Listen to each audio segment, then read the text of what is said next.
What's up, everyone? Welcome to the video. Today we're going to take a look at how to change the battery in this Chevy Equinox remote key fob.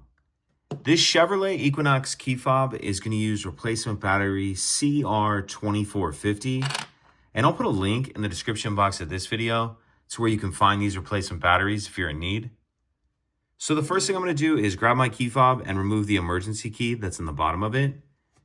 That's done by pressing this button right here on the side of the fob that my thumb's on, and the key will pull out like that. Now if we hold the key fob with the buttons facing down, I'm going to use this key to pry up on this back cover right here. So taking a look at the bottom of the key fob, you can see there's this notch right here that I'm touching with the end of the key. What I'm going to do is take my key and push it straight in that notch like this. And then as I'm pushing straight in, I'm going to pry up like this on this back cover. So take my key, push it straight in that notch, and then pry up. And go ahead and pull the back cover off. And we see our battery right here.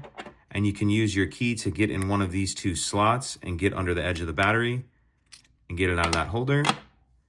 Now I'll grab my new replacement battery, and you want to make sure that you're installing that with the plus side up, positive side up. And I'm going to tuck this edge in first with that tab on there like that. Then snap that down into place. Then we'll grab the back cover, and the top of the cover I'm going to kind of hook on first like this. And then snap that down. Slide the emergency key back in, and that's it. If you could take a second to like and subscribe, it helps us out, and I'd appreciate it. Thank you.